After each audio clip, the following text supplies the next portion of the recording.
Hello everybody and welcome to a special episode of the Throw-In Independent.ie's GAA podcast, live from the National Ploughing Championships. I'm Will Slattery and I'm delighted to be joined as always by Michael Verney, and we have two very special guests here for you today, two GAA legends, Pat Spillane and John Mullane.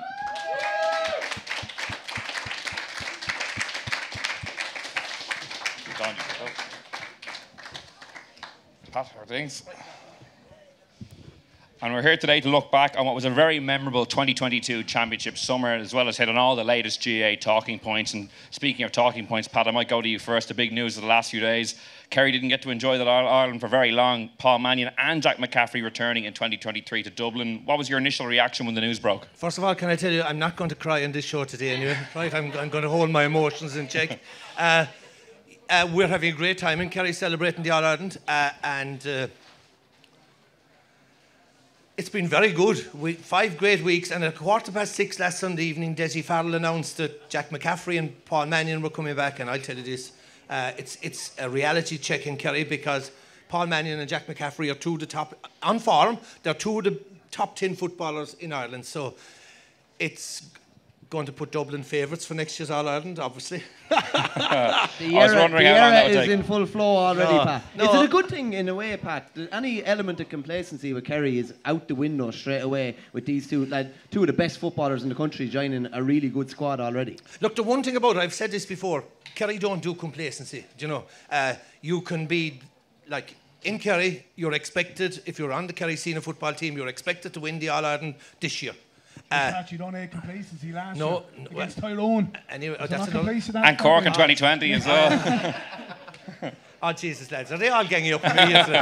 Is there any Kerry person out there in the audience that could even stand up for me? Thanks very much. Oh, Jesus, at me. Look, once you win an All-Ireland, by the time they've done the team holiday in the middle of December, that'll be part, and next year is it's a new chapter. And obviously, I mean, Kerry won the All-Ireland, and if you really realistically want to look back at Dublin, if they had Conor O'Callaghan, could have beaten us. We were poor for the first half against Galway. Galway could have beaten us. And Mayo in the third quarter had loads of chances to beat. So were we brilliant in Croke Park for the 3 championship matches? No, we weren't. But at the end of the day, Sam Maguire is home in Kerry. And next year is an entirely different year. Hopefully we'll get one or two.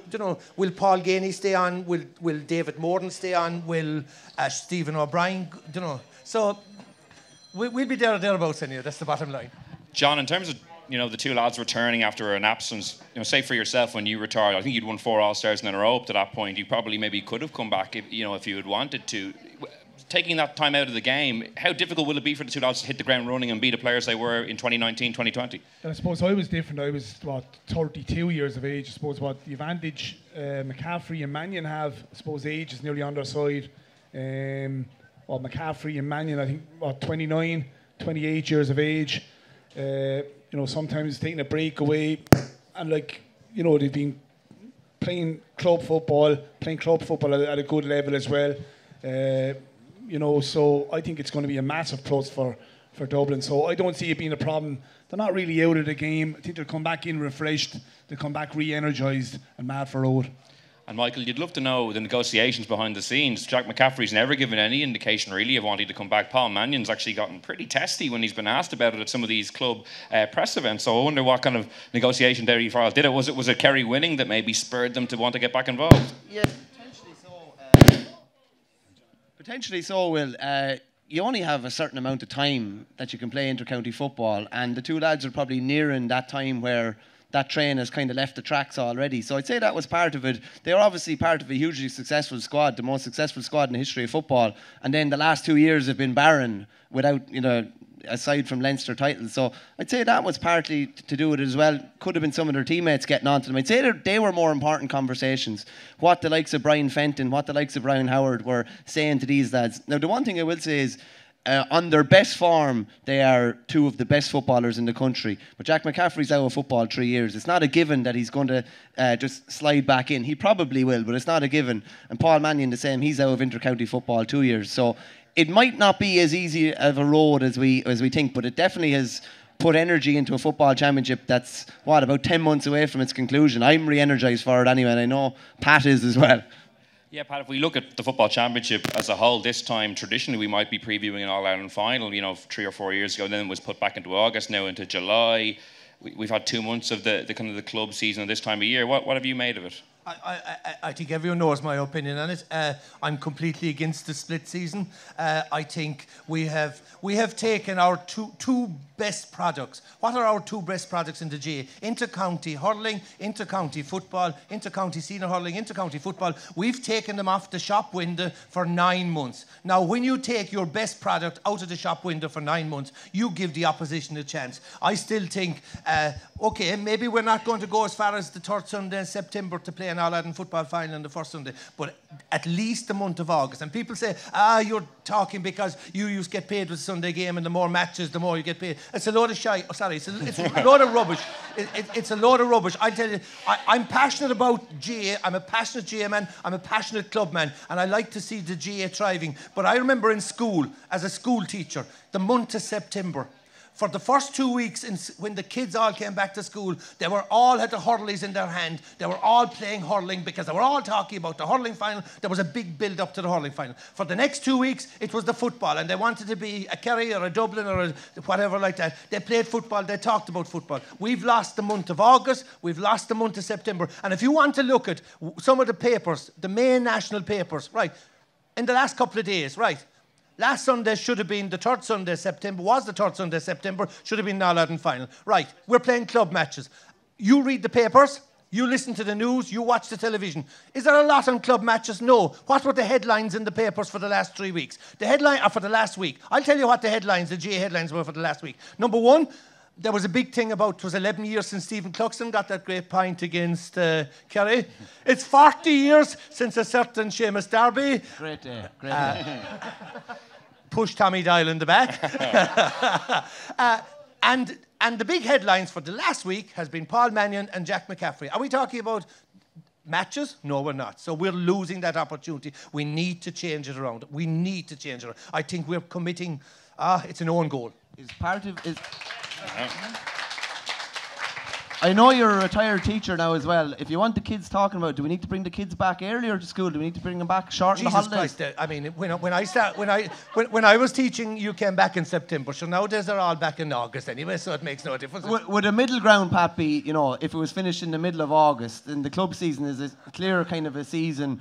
The 2 months was probably a bit long, bringing it back to July is probably too short. But lads, you watch, right? What viewing figures are watching the club hurling and club matches on TG Car or RT? It's poor. I was at two Dublin, a double header in Dublin Football Championship 2 weeks ago. O'Toole Park. There was 4 teams playing. One was representing Whitehall, big area. The other was Lucan, big area. The third club came from Tala, massive area. And the fourth club came from Temple Oak.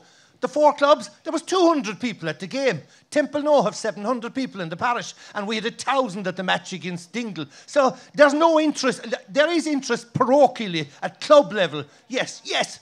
But is there interest? Do I give a tuppenny who wins the Leitrim Hurling Championship? Yeah, of course. I do. Who won it, actually? Carrick for the 14th. Again. Yeah. So the point I'm trying to make is, look, when we want role models, youngsters' role models come from inter-county players. When we want to talk about the GA, while we talk a little bit about the club, we talk about the county. We want to see more of the David Cliffords and the whatever like that, Kyle Hayes. Garrod Haggerty. Garrod Haggerty. That's why I want to come in on Garrod Haggerty. And sorry, and I've given a suggestion, and I ended it with this, and I've said this before.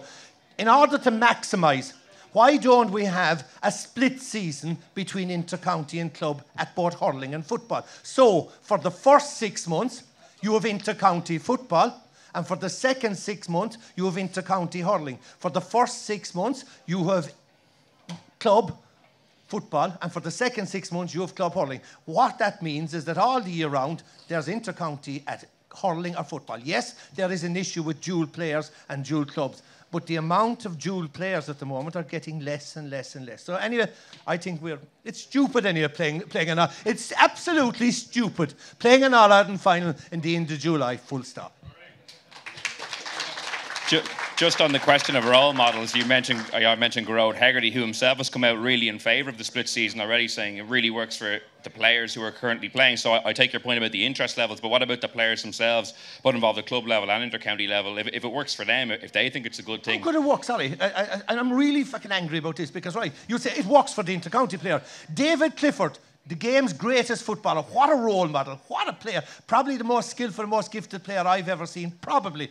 We'll debate it. But David Clifford started training with the county on the 8th of December. On the 8th of December. He operated from December to March and April with the county. Not alone that, he played Sigerson with UL, right? The minute the county finished, the following week after winning the All-Ireland, he was playing with Fuss in the Junior Championship. He didn't play the next 4 weeks with Fuss in the Junior Championship. He's now involved with East Kerry in the Senior Championship. When East Kerry win the Senior Championship, which they will by a mile, he's back to Fuss in the County Junior Championship. By the way, when Fusser finished the County Junior Championship, he's playing with Fuss in the East Kerry Championship. And by the way, when that is over, Kerry start training for next year on the 8th of December. Now, is that good or bad?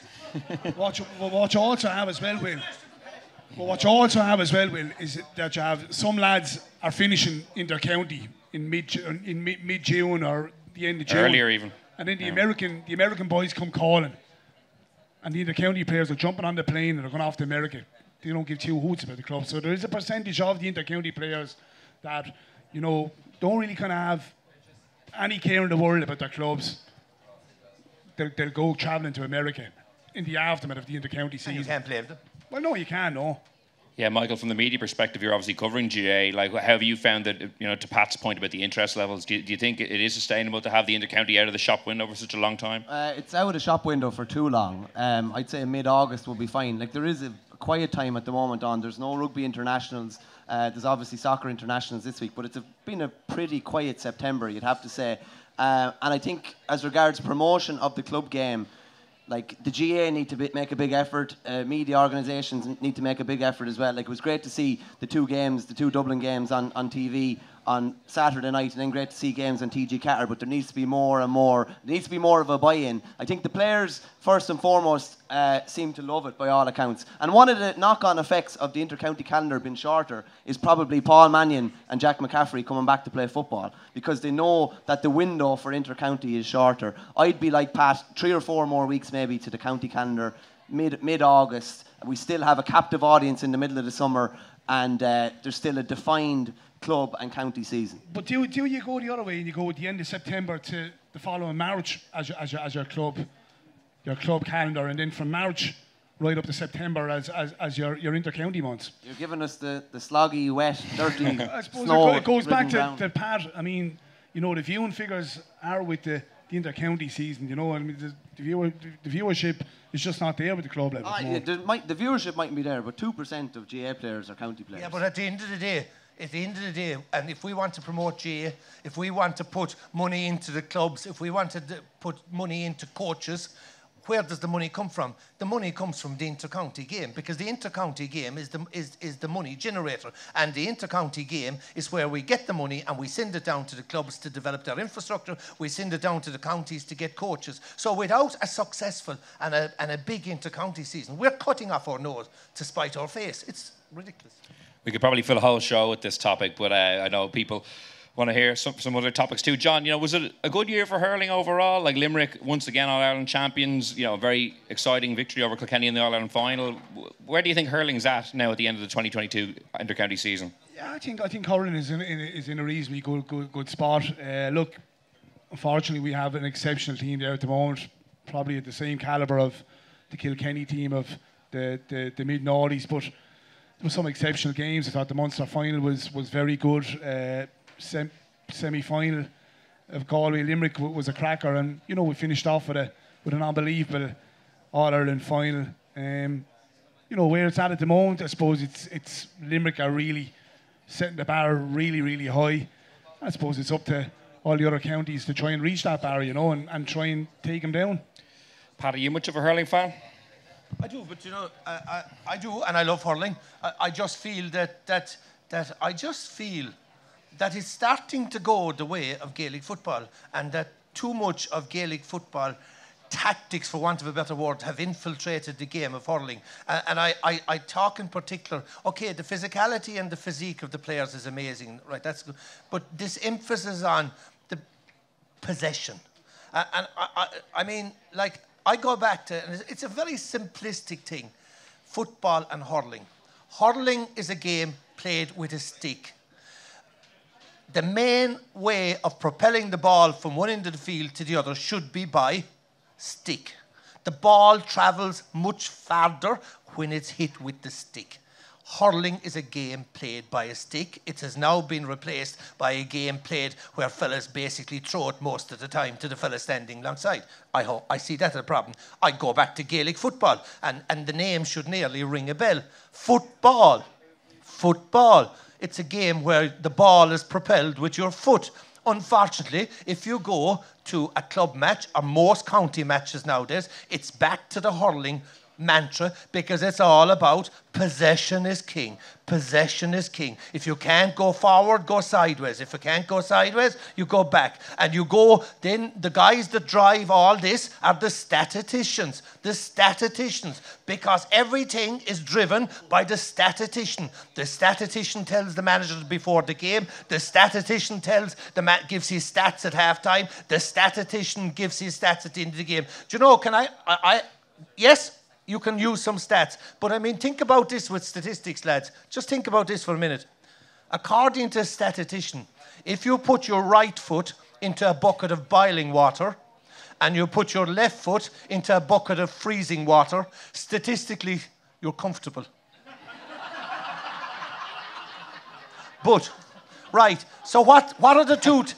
What are the two things that drive? The statistician has there's two big things they want. The big thing they want is possession and turnovers. And as long as you're not turning over the ball, everyone is happy. We haven't turned over the ball. 76% of possession, we only turned over the ball once. But you're losing by 8 points. No, that's not the point. Turnovers, Jesus. So hurling, I love hurling.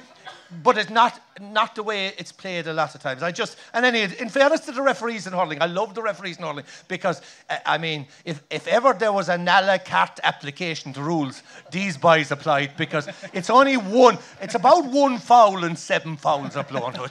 So we're all happy. And what was that game this year? What was that game this year? John Keenan refereed. And basically John Keenan just decided he's not going to blow the whistle at all. We had a cracking game. And he didn't get a game after. And he didn't get a game. He got no games. Jesus. Beggars belief. And what makes me laugh then, I suppose, the league rules. I mean, you know, everyone homes in on the league rules, and then they go out the window come the first week in June, you know. I remember, you know, look, I can't complain. The hand passing scores were allowed when I was playing, if anyone can remember those. I mean, it was a no-brainer. You just threw the ball into the net, you flicked it in. And like, it was so easy. There was no skill required at all.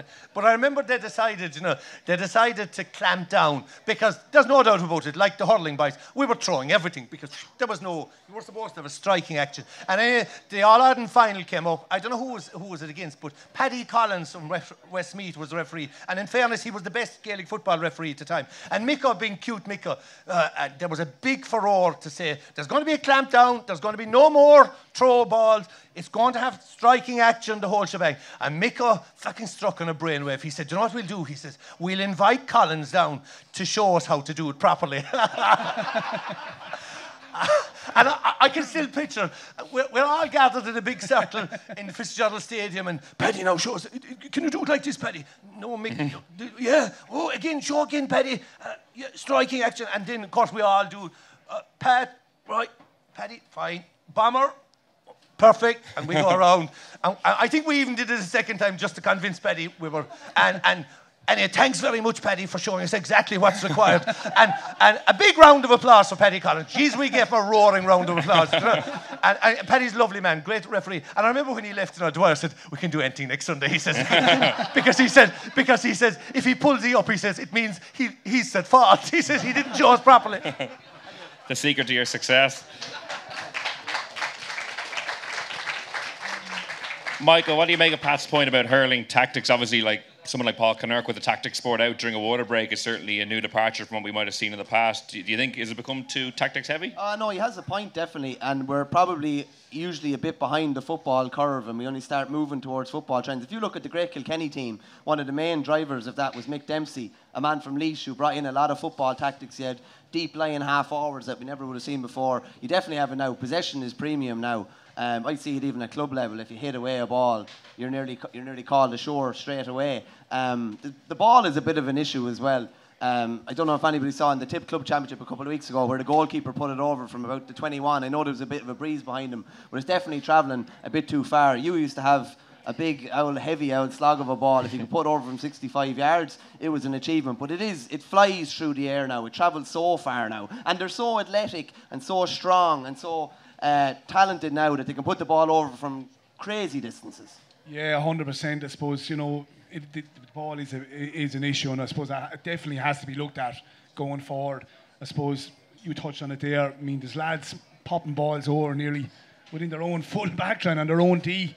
That shouldn't happen within the game, Just what I will say as well, I know we're saying some negative stuff about hurling. I absolutely love hurling. I thought it was a great season this year. If you go through Limerick's games, the 2 games against Clare, absolute belters of games, the All-Ireland semi-final against Galway, and we had a brilliant All-Ireland final. The game has changed. It's probably a lot more high score now. Probably have to hit 26, 27 scores to win a big game. But we had some belters of games this year. And the Munster final is one of the best games we've ever seen. And to be fair to Limerick, every day they go out, they've had the kitchen sink thrown at them. And, nobody can come with the answers. And one thing I would say, for some of the Munster teams, you look at Kilkenny, right, they threw the kitchen sink at Limerick.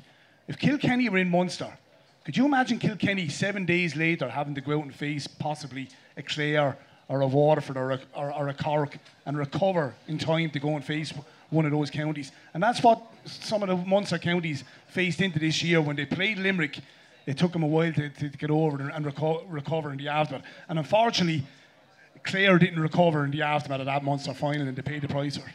Speaking of Waterford, John, I think everyone's very interested to see how Davy Fitz is going to get on this year with his return. What were your thoughts when he was reappointed? I genuinely thought, look, Davy is what he is. You either love him or loathe him. Do you love him or loathe him? No, but I think I like him. I think he's a very, very good manager. His track record speaks for itself. I'm going to be brutally honest. I think, he was in Wexford for 5 years. He was in Clare for 5 years. Year 4, year 5 doesn't do. But one thing about Dave Fitzgerald, he comes in year 1, year 2, year 3, he gets results, he gets a kick out of a team.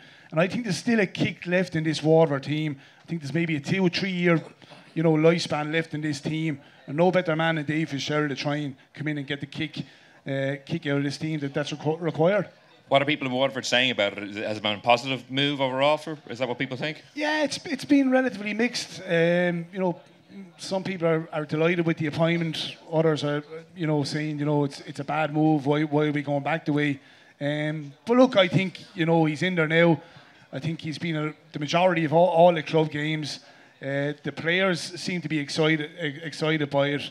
And what I would say, I've said it, a couple of weeks ago. I think, we've got to push that to the side and roll behind the man. And hopefully he'll get the results that are required. But I think the big thing for Davy next year, even myself, got probably carried away last year, probably thought they were going to push on and win the All-Ireland, compete for an All-Ireland after the league success. But I think the biggest thing for Waterford, I think, to mind the league next year, I think the biggest focus for Waterford is trying to get out of the Munster round robin. It'll be entertaining anyway. That's one thing. That's one thing for guaranteed anyway. For sure, he's one of the game's great characters. Pat, I'd be interested to put something to you that Billy McMahon wrote about a while ago, and it was about hurling punditry versus football punditry. And he was saying how when he watches a hurling game, the pundits are so positive and enthusiastic and extolling the virtues of the game. And he said when he watches a football game, he feels like the football analysts come at it from a more negative slant, or maybe are a bit more critical than their hurling counterparts. You obviously worked in the Sunday game for many years. What's your view on that?